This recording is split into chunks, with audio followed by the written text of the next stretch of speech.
beauty of this 5 a.m.ers thing was that I probably saw 20 Facebook posts before that, right? Right. But it wasn't until I was on a treadmill. Mhm. Literally, I was at the gym on a treadmill and I was running angry that morning. I Ah, wasn't just running. I was running angry and I was angry at myself. And I said, Welcome to the Your Message Received podcast. And now, taking your message to the finish line, your host, John Duffin. Hey folks, John Duffin here, Duffin Media. Welcome back to another episode of Your Message Received. Your Message Received is the home, the place, the platform, all that stuff to help you find your best, most true, authentic business voice. Get what you want, find what you need, improve your results, meet the person of your dreams, make billions of dollars. That's why we have today's guest here, is to make certain that we cover those two things. Although technically Ken Jordan, but you can also call him Bill, has alluded to, but we can't guarantee or promise it. What we can guarantee instead is we're going to get an effortless effort from the producing branch manager of Princeton Mortgage, serving New Jersey and the world beyond. Ken Jordan, welcome to the show, man. John, thank you for having me. And I hope you set some lofty benchmarks there. Millionaire, fall in love. I don't know where I fit in, but I'm here for it all. Okay, great, because I need both of those. So I just figure you're here, so we might as well solve that riddle today. Folks, in terms of lofty, I get lucky because I get to be around this crew of people that just help me, make me happy, and help me do great things. I've had the great good fortune to also be on Ken's podcast, Selling the Dream, and I am wildly flattered by that. And this group of people, several have been on my podcast. Some I just, like I said again, are just heroes of mine, business colleagues and what have you. It's amazing to me how people help each other. And Ken, I was going to ask you right off the bat, man, so we both were at an event recently. Yes. Our mutual friend, Jay Duran, who introduced us, as a matter of fact. So Jay Duran, if you are watching, or I'm sorry, as you damn well better be watching, we salute you. But in the meantime, an amazing individual, John. He is absolutely he's a connector of connectors. I haven't met anyone who works as hard as Jay, who is as authentic as Jay, and is exhausting as Jay. He's absolutely, that's the best way for me to describe. He is exhausting, but I love him. That's the best. And by the way, I've never put that there, but I'm never going to not put that there from this point forward. The world-renowned, exhausting Jay, God bless him. He's the best. He's the absolute best. But that's how we know each other. What I was going to ask you about that night was, what put you in that circle, so to speak? Do you remember, you talk about the connector, do you remember what got you into the circle? I do, and there's no doubt. Jay was obviously the conduit. He opened the door and invited me into his network of people. I connected with him years ago, probably 2019. I was in a group called the 5 a.m.ers. Okay. And this was a perfect time in my life where frustration, hitting a wall. I wasn't experiencing any growth. And I think that we've all seen what it looks like and feels like when you're not growing. I had a great conversation with Ed Fordyce today about the 6, human needs. And one of them is growth. Yep. And when I'm not in growth mode, it shows up in a lack of discipline. It shows up in a lack of attention. It shows up in high insecurity. It shows up in guilt. Those are all of the things that I experience when I'm not in growth. And this is where I was at that point in my life. And I saw this Facebook thing come across that says, join the 5 a.m.ers. We do more before 9 a.m. than most people do all day. And I'm like, wow, that's pretty. And I was never a big morning person. I was never a big reader at the time. I was just me. And I joined this group, and it was absolutely transformational for me. It was Sky Michaels Oh, and Jake. God, I'm embarrassed now that I can't remember what Scott Jake. Anyway, joined this group, and I was started getting up early. And mhm. in getting up early, I started reading and I started meditating. I started exercising.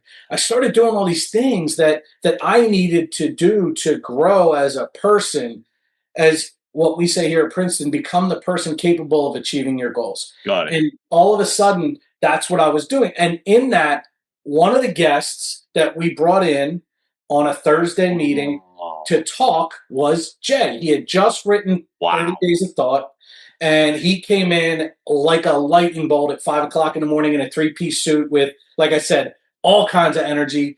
I went and ordered his book that night. I read it. I commented. Did a review, and I texted him. I said, "Hey Jay, I know we haven't met. This was a great book. I appreciate you putting it together." Well, I guess that was the start. And he reached out. Next thing you know, we're having lunch, we're having breakfast at the Oregon Diner, and I'll never Oh, forget it. I was lit. This guy's brain moved so fast. It was all I could do to just keep up without even saying anything. But that was our first meeting, and since then, I've had the opportunity to get together with him for lunch and dinner. And anytime he's in town, I always try and meet up. And he calls me. And John, you know the experience, right? Like, hey Jay, hey Ken, it's Jay. Hey Jay, I'm going to be at such and such a place at such and such a time on such and such a day, and be there. And I'm like, okay, I'll clear my schedule. I don't ask any questions, and I just show up. And partially because every time I do, something good happens. And that night was no different. mhm, It was a happy hour in New Jersey. I had already met with a bunch of people in that morning, but he said, "Hey, we're having the happy hour in New Jersey." mhm. It wasn't in my calendar. Like, I didn't have the time that night to do what I did, to drive 45 minutes to a happy hour. But I knew I had to. It's one of those things, man. I'm drawn to what he does, and so I did. I got in the car, I drove out there, and Mhm. sure enough, here you are, and we had a chance to meet in person for the first time, First time. Right. right? And Right. we hugged like we've known each other for years. That it was so easy, and you feel that energy and that authenticity, man. And I got you, like in the sense that it was Jay that connected again, literally. Hey, John, you're somebody I think you should know and have on my podcast. That's where it began. Mhm. Oh, easy 2 years ago, probably longer. But I remember that, man. I want to follow up on one thing, like when you said earlier, where you had hit a wall in regards to not feeling the sense of growth that, or the growth stopped. How long typically, it might be a tough question to answer. I'm just curious. Like, I'm a big believer in awareness leading somewhere. And I'm also a big believer, weirdly, in the gap, because I don't know many people that instantaneously think, oh, you know what? I'm not growing. Let me join the 5 a.m.ers and start 5 a.m.ing. I literally, I'm sorry for the face. It has nothing to do with the people. That is still hard for me. It's So very God hard. love you for making that happen, and having a smile on your face. You know, but Yeah. what it's that gap in the middle. How long would it typically take you to literally make a decision? I'm not just going to sit in this anymore. I don't know that there's a time frame, and Mhm. but what I do know is whether it's a month or a year or a day, Right. or it feels like a lifetime. Mhm. So the reality of how long it's been since you felt alive, or how long it's been Oh, since you felt like you were growing, or how long it's been since you felt like you were contributing, that you can't measure it in time. It's mhm. it's it's just a kind of like a state of being. But what I know is that, you use the word awareness. Yeah. If you are looking for signs, if you are aware of Mm, who you are as a person, and how you show up when you're not growing, then it's easier to kind of like, okay, that's where I'm at right now. mhm. But the beauty of this 5 a.m.ers thing was that I probably saw 20 Facebook posts before that, right? Right. But it wasn't until I was on a treadmill, Literally, I was at the gym on a treadmill, and I was running angry that morning. I wasn't just running. I was running angry, and I was angry at myself. And I said, I'm going to do something. I got to do something. I don't know what it was. Didn't know what I was going to do. I just got to do something. Boom. 5 a.m. things. I'm like, that's it. That's what I'm going to do.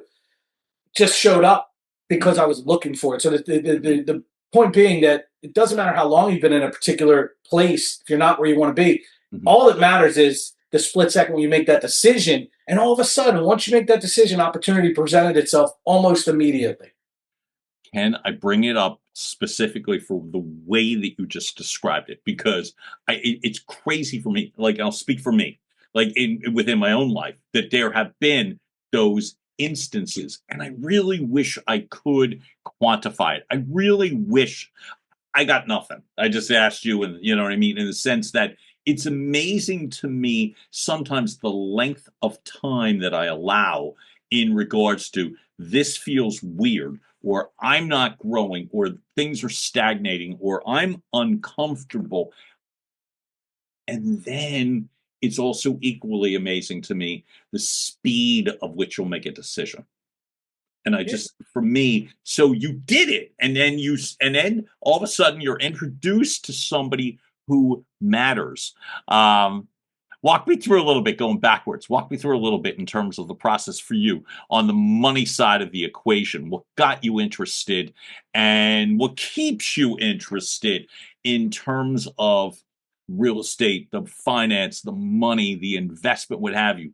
What was the draw for you to get into the field in the first place? Well, as anyone in this industry will tell you, no one says when they're 8 years old, I want to be a mortgage guy when I grow up. You hear all kinds of, and you know what? No one says in 11th grade, I want to go to college for mortgage guy. Like, there is no major for this in school. And you can, you almost always fall into it. And thank God, I love this industry. I love this job. I love everything I do. I love doing stuff like this. I couldn't see myself doing anything else. So I was very fortunate to have been introduced to the industry through my father-in-law, my late father-in-law, who I was originally in the Yellow Page business. When I graduated school, I graduated a marketing degree. And I got immediately into advertising. Like, that made sense, right? Internet advertising or Yellow Page advertising. Yeah. Of course, turned into internet advertising. But I was at the Yellow Pages, and I was, selling. Me and my podcast partner, Joe Iredell, who you've met, we both graduated Penn State. We knew each other at school, and then we both got the job at the Yellow Pages. It was an interesting job. It was a very door to door, sales, very gritty job. And we were both doing very well. And at the time, my wife and I had a child. My son, who's now 24, 25 years old, he'll be 25 this year. Right. We'll tighten up his actual birthday. Yeah. That's okay, right? So I'm on this path, and my father-in-law sees how well I'm doing. He's in the mortgage business, and at the time, I'm being groomed for management. And I'm only 23 years old, right? And but the opportunities for growth were in other markets, not in Philadelphia, because Philadelphia was saturated with a pipeline of people waiting to be a manager in Philadelphia. So I was debating on possibly maybe relocating, if I have to move to advance my career. Right. And I think intelligently, my father-in-law thought to himself, hey, he's not taking my grandson anywhere. So he sits me down and says, hey, listen, I'm in the mortgage business. I have this office I can't service. They're looking for someone. Would you consider getting into the mortgage business? I'll teach everything I know. And I look at him like, you know what? The guy works from home, makes good money, drives a nice car. Like, at 23 years old, I think those are the three most important things in the world, right? But they're not bad now. I mean, they're not bad in terms of what you saw.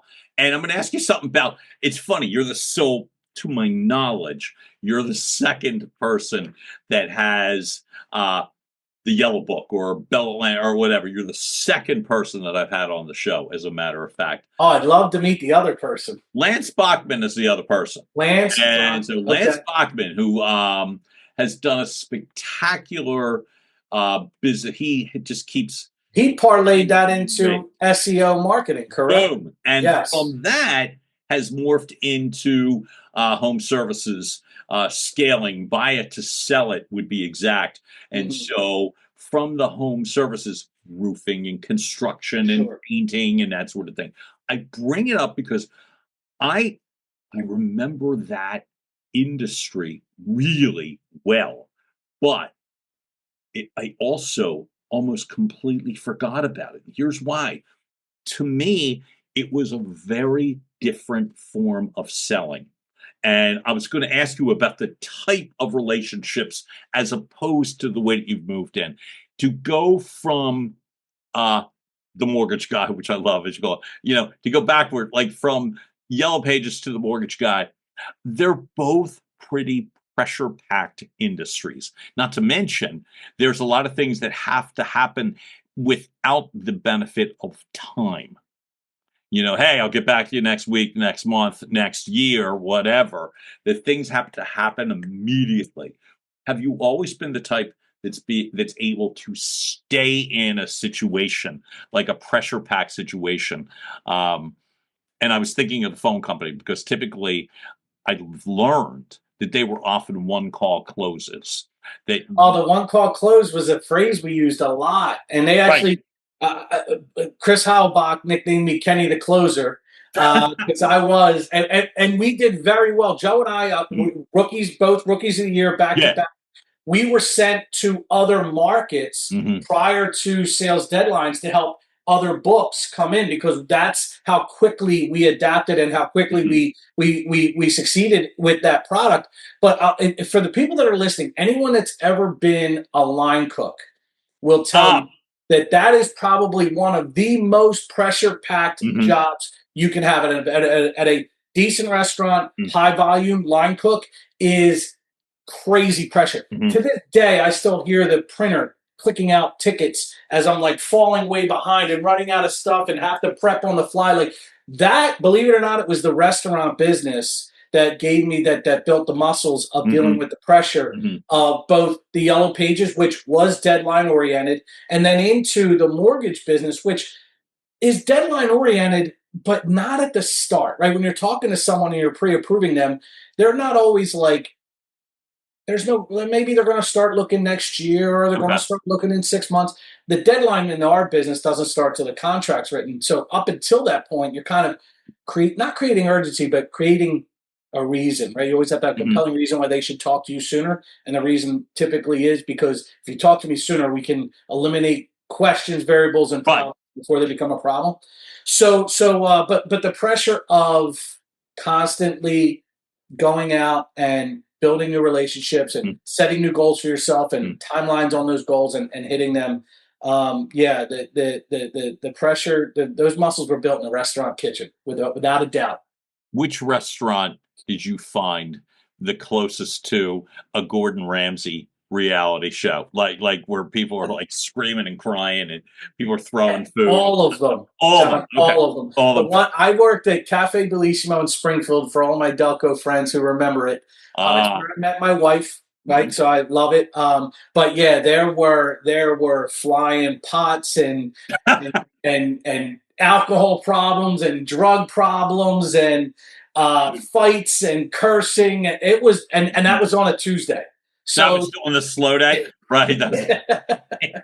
So it was, and I look back on it. Obviously, it was a time period in my life where I'm like, you know what, that was a lot of fun. But I knew as soon as my son was born, that was not the industry for me. Gotcha. And, that was the kicker for me. It was like, hey, look, you got to find something else to do with your time and talent because I loved it. I still cook to this day, but it was not conducive to having a family at all. I bring it up simply because, I mean, of course, the cursing and crying is a specialty here on the show. So that's typically what we look for. But what I'll say is sparing you from that. But what I would also say is I'm learning to appreciate that again. I often, in terms of my own business and my own business model, would often say, in fact, I said it to key members of Lance's organization when I did a very brief consulting sales project for it, where I think I said, like, gleefully to each. I'm not a one-call closer, if that's what you're looking for. You would think I'd eventually like smarten up as time has gone on, but and they each, I can name the names. There was three individuals. Each said, "Well, this is a one-call close," and I'm like, "Oh, that sounds awful." But what I learned, and this is where I when I hear what you've done to get to this point, is the ability to stay in a situation. Now, I heard you. You were like, "Hey, when my son was born, But what I mean is a specific situation. Is that sort of resilience, like staying in and not just like, "Hey, you know what? I'll come back next week," or you know what, like staying in that sort of a thing. I know where you got your chops, but is that a muscle that you always had, or was it something that was honed when you were doing between line chef or line cook and all that sort of thing? That's a great question. I think that what was instilled in me by Mhm. my mom was Ah. an immense work ethic. Mhm. That was a Yep. big effort was valued in my family, Mhm. and Mhm. it almost was an identity of mine and my brothers and my mom, like Right. hard workers. But resilience That. is a totally different thing, and Mhm. I learned. I think that out of all of the things that I've done, I think that's the mortgage business tested my resilience. Mhm. And going from getting in early 2000 to 2008 to the meltdown to 2011, I took a 65% pay cut from 2010 to 2011, meaning I literally made 35% in 2011 of what I made in 2010. And I was in that the early third of my career at that point. And Right. the resilience thing was like, look, I might actually need to find something else. And I didn't want to. I No. certainly want to find something else. I enjoyed the business. The thought of Right. finding something else was sickening, but I had to face reality. Mhm. And what changed was Yes. my wife, and the poem's still on my wall right here today. Mhm. She saw me going through this, and Mhm. she was the one that she wrapped it in a box and handed it to me as a gift. And opened it up, and it's a poem called "Don't Quit." You can look it up. It's a famous poem, and it's amazing how one person can make Mhm. a difference. But Mhm. that was what I needed. I just needed to know that if I stick it out, Mhm. if I don't quit, that I'm not hurting my family by resilience or what do you call it? Exactly. Exactly. Just being stubborn. And standing in quicksand and like, "I got this, Right, I got right. this, I If got this, I I got this, I got this." And Yeah, like, and "Okay, you don't got it." but Um, she gave me that, and she gave me that little bit of support that I needed. right. Sure enough, things slowly started to get Mhm. better, and that experience for me was transformational, and Mhm. I've leaned on that number of times since then, Mhm. right? Because the things have gotten 2008 wasn't the last time things got hard. This No. industry has been hard a Mhm. number of times, Mhm. and now is one of those times where it's as hard as it's ever been to be Right. in the mortgage business. And I look at those days as the preparation for what we're dealing with today. It's the foundation, and I love the fact the poem and literally handing you that poem. I think our guest stormed off the show. My So apologies. I have a doodle who's crying at the door. This is not. this episode will be titled "Cursing and Crying." Yeah. It just will be. But the foundation that you talk about, I think it's tremendous. And those are the individuals, your wife likes. They're the people that it's amazing how many like careers are salvaged and then you start to flourish. You're talking about now, folks, if you're watching this and listening in real time, yeah, we got all kinds of things going on right now, and all kinds of things going on that are not only unprecedented but no resolve. There's nothing concluded, so we're kind of just in it. One of the things I know because I saw it that I'm really impressed by with you, Ken, is the fact that you keep adding ways to it's not reinvent yourself. It's what was the expression you were talking about? The multiple platforms in regards to content and the message, and that's sort of innovation. One of the Omni platform. Thank you. So that will be my word of the day. Is John Duffin is an omni-platformer. All right, I'm going to work on There it. you go. I swear to God, I'll be way better at it. I'm sure there's a better word out there, but that's But I like that one. I like it. I'm not being stubborn. I just like it. So my man Ken Jordan, in addition to hosting the podcast as Selling the Dream, has like positioned several aspects. I'm a massive fan. I saw Ken's workbook. It's a quarterly workbook that's being done, and whether it connected with Princeton Mortgage, but also with your own innovations. What gave you the, I'll just say, the resolve to complete your first workbook, which I think is most of the challenge? And I think of the 5 a.m. example that you gave me. What was the resolve? I'm getting this done. Well, so with the workbook, and again, this is one of the things that I was attracted to with Princeton Mortgage. Okay. When I started at Princeton, Mm-hmm. they at the time really focused on development, and I'm already in the business 20 years. Like, Right. closed-minded version of me might have said, I don't need development. I'm doing this 20 years. I've seen it all.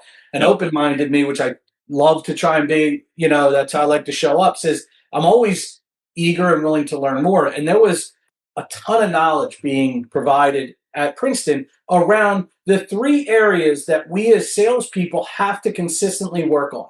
We Okay. have to consistently grow in these three areas: Mhm. skill sets, Mhm. mindsets, and habits. Right. And that's what I was learning when I walked in the door at Princeton, and what they embody from a sales organization. Yes, we're a mortgage company. Yes, we close loans. Yes, we know products. Yes, we know interest rates, great interest rates. Yes, we close things on time. Like, all of those things that make a good mortgage company a good mortgage company.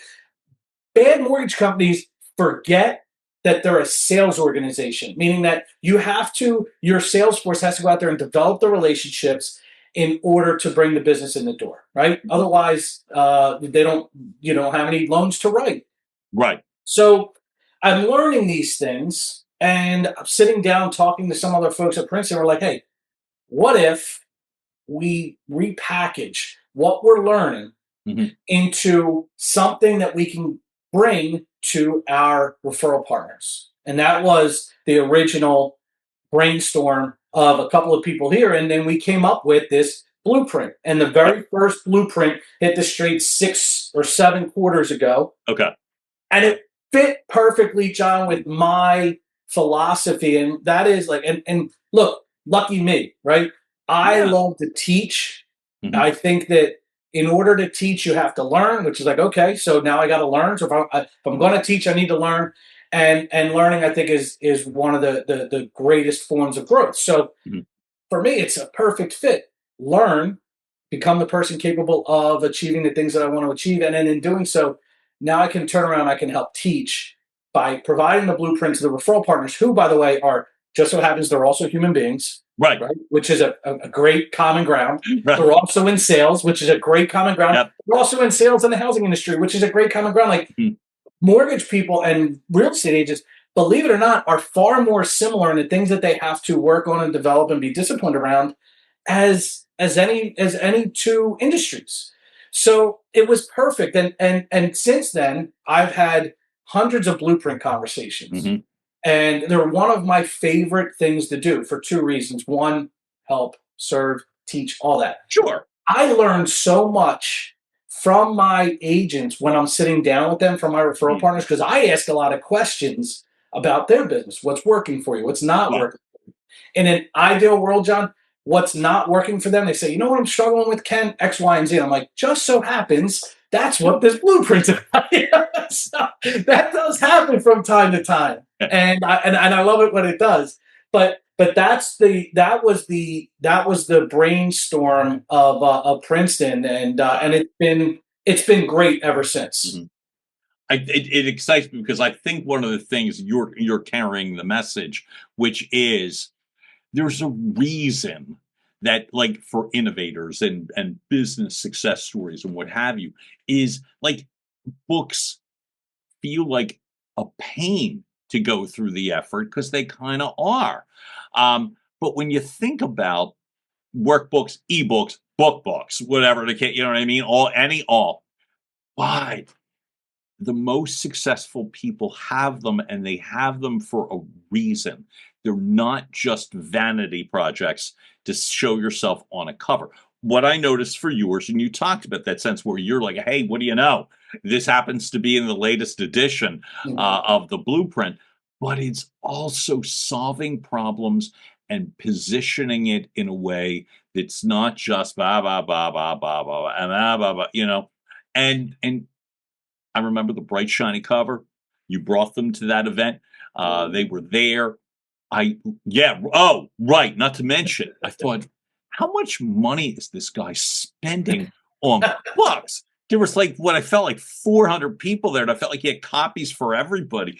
And I'm like, so, It's well worth it. It's well right, worth it, whatever it is. right. So Yeah, I duly impressed because it draws me to it, and I know I'm not alone in the sense that it's like you want to get a message out to somebody, you want to do it a little bit differently, and you did, and I think that part is really cool, not just to inspire others to finish their own vanity project, but also to solve problems. You're doing something right now with, you brought him up earlier, my man Ed Fordyce, who has been a guest on this show and also a friend of mine. You're creating these mini podcasts yes, in regards to, I'm going to say, those big three in relation to skill set, mindset. Give me the third again. habits. Habits. There you go. And what are you seeing, sensing in regards to what are people seeking right now as to like what was the purpose and what are people coming to you for in regards to needing more of? I think that the reason so we have I have three digital platforms that Right. I execute on. One is my Selling the Dream podcast, which again you were a guest on, and the idea there is that podcast is for entrepreneurs, leaders, and salespeople, Mm-hmm. and it's a much broader audience. My partner Joe Ardell is a internet marketing business owner. He also owns a nonprofit. He also owns medical facilities. So he's got his hands. He's with that serial entrepreneur. Yep. Well, that's him. Me, I've kind of stayed focused in the sales Mm-hmm. and development space, but so it's really a cool, broad topic Right. for. And then I also have my Ed and Ken's mini podcast, which is Ed Fordyce, a wealth of knowledge, Mhm. have been in the business development and personal development space for decades, and has pedigrees that would impress Tony Robbins. Right. He and I decided that particular platform is an extension of the blueprint to an extent. It's for real estate agents and loan officers, and our messaging there is how do we help on a weekly basis bring just a little bit of knowledge, a little bit of energy, a little bit of love, a little bit of executable action for our referral partners and our loan officer partners, and then I also do my realtor 5-minute interview, and that's one of my favorites. My 5-minute interview series is me asking real estate agents three basic questions and then asking the same agent those questions. Right. It's amazing it's amazing how many different answers I get. Mhm. And B, it's amazing what I learn. Again, it comes back to me, right? Yeah. It's all about Ken Jordan. But what else should it be? It's amazing what I learned talking to those real estate agents. But the Ed and Ken's mini podcast really is it's by loan officers and real estate agents for loan officers and real estate agents, and it's industry specific, and it's just every week we try and bring more value to the industry. So I love that. And I also wanted to lean now into the 5-minute, 3-question interview, because to me, what I was going to ask you was simply, of that where you get to continuously learn and learn. Can you recall an example of an answer you just weren't expecting that just really resonated to you when the focus is that tight on just 5 minutes, 3 questions? Have you ever been really surprised by what you've learned? I, I I I can't point to a specific time where I was blown away Mhm, with an answer, but I am consistently impressed by the thoughtfulness mhm. of all of the answers. And real estate agents and salespeople in general, sometimes they Yeah. get a bad rap, right? Like, Mhm, the old definition of sales is I'm going to use my skills and of influence and to take money out of your pocket and put it in my pocket, right? mhm. That's kind of like the slimiest version of what sales is. But what I've learned over the years is that the best salespeople use their communication skills and influence to convince you to do what's in your best interest. Mhm. And it takes authentic, thoughtful people to be successful at that. And what I love about the 5 minute interview is it allows real estate agents to really showcase their thoughtfulness and authenticity in their answers because their answers are different than ever. Like I rarely get the same answer, and that to me is the biggest eye opener. Is you would think like what I guess the one question I asked was what do sellers fear most Yeah. in the real estate transaction. And you Mhm, would think that it's like the answer is they fear leaving money on the table. And I mhm. thought that was going to be the primary answer over and over and over again. But I got a number of different answers. Human beings have all kinds of different fears, and Right. I think it's up to the real estate agent who's working with them to figure out, okay, what is it you're afraid of and how can we address that? How can we speak to that one thing that's making you nervous Mhm. or potentially could upset you. So yeah, I guess the best way to answer it is just what I'm surprised by is the breadth of Yeah. the answers. I find that when you talk about the compassion that's involved in the field and the sense of the relationships that are forged, uh, and the importance of keeping them, that I find I can imagine the uniqueness of each individual, like in terms of answering fear-based uh, questions, is really strong. Look, how would you, with your family, and you talked about your son that you were referring to him as at a young age and now in his 20s and what have you. How would you, in terms of you're someone who likes to learn and likes to teach, what would you think would be one of the more current important lessons that you would want to convey upon, we'll just say, your wife, the gift giver, and and your family? I've you're John. I know you're the same way. Mhm. You know, we reflect a lot, and I think a lot about what I've learned and where I am, and how far I've come and how much more I have to go. Right. I've learned that, and I'm adding to it as it goes. But um, if I was talking to myself as a 17-year-old, There you go. what I would tell them is surround yourself with people that you love and respect that love and respect Mhm. you. Too Mhm. often, we keep people in our lives that don't love and respect us, but for some reason, through familial obligation or whatever familiarity, Yeah. sometimes it's just used to having them around. They're not right for you. So right. So surround yourself with people that you love and respect that love and respect you. Number two is try new things. I believe that happiness, one of the pillars to happiness is learning something new, hearing something new, tasting something new, going somewhere new, right? Those are all joyful things. Mhm. And then the third is um, understanding that it's the progress you make towards a meaningful goal that brings you happiness, not the attainment. I've hit a couple of benchmarks in my career in my personal life, big Right. ones. Mhm. Whether it's a volume goal Mhm. or I ran a marathon. I know I Mhm. don't look like a marathon runner, but I I listen, you and I are both part of that club. I love it, man. but you remember what it was like when you finished? Oh, It was like oh, great. it Now was what? incredible. Now what? But the process, the Sundays running by myself, like when it was either like gross hot or cold or whatever. And it felt good. Where was your marathon? I ran the Philly Marathon in 2022. Oh my God, we're not far. I mean, I also ran the Philly Marathon, and it was close to that, man. It was freaking close. I will give a plug to the Selling the Dream podcast. John, please go back and listen to the episode where I interviewed Arthur Scott.